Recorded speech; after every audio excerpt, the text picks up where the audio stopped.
ನಮಸ್ಕಾರ. ಜಿನಿ ನ್ಯೂಸ್ ವೀಕ್ಷಕರಿಗೆ ಸ್ವಾಗತ.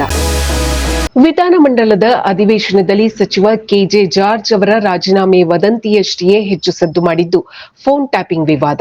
ನಿನ್ನೆ ಕಾನೂನು ಮತ್ತು ಸಂಸದೀಯ ವ್ಯವಹಾರಗಳ ಸಚಿವ ಎಚ್.ಕೆ. ಪಾಟೀಲ್ ಅವರು ಸದನದಲ್ಲಿ ಮಾತನಾಡುತ್ತಾ ರಾಜ್ಯಪಾಲರಿಗೆ ದೆಹಲಿಯಿಂದ ಕೆಲವು ಸೂಚನೆಗಳು ಹಾಗೂ ಸಂದೇಶಗಳು ಬರುತ್ತಿವೆ ಎಂಬ ಅರ್ಥದ ಹೇಳಿಕೆ ನೀಡಿದರು.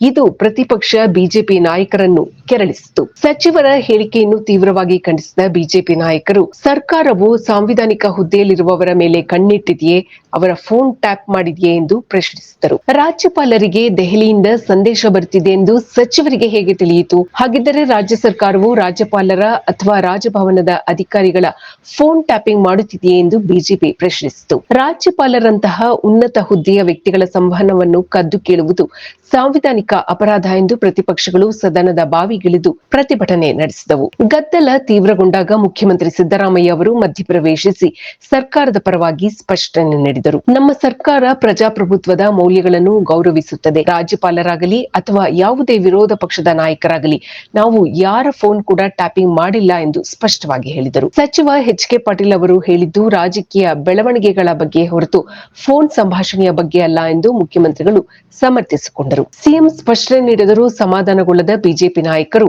ಹಾಗಿದ್ದರೆ ಸಚಿವರಿಗೆ ದೆಹಲಿಯ ಸಂದೇಶಗಳ ಬಗ್ಗೆ ಮಾಹಿತಿ ಸಿಕ್ಕಿದ್ದು ಹೇಗೆ? ಇದರ ಬಗ್ಗೆ ಉನ್ನತ ಮಟ್ಟದ ತನಿಖೆಯಾಗಬೇಕು ಎಂದು ಪಟ್ಟು ಹಿಡಿದರು. ಇದರಿಂದಾಗಿ ಸದನದಲ್ಲಿ ಕೆಲವು ಕಾಲ ಮಾತಿನ ಚಕಮಕಿ ನಡೆದು ಕಲಾಪಕ್ಕೆ ಅಡ್ಡಿಯಾಯಿತು. ಇದು ಈ ದಿನದ ನಿರಂತರ ಸುದ್ದಿಗಳಿಗಾಗಿ ವೀಕ್ಷಿಸುತ್ತಿರಿ ಜಿನಿ ನ್ಯೂಸ್. ನಮಸ್ಕಾರ.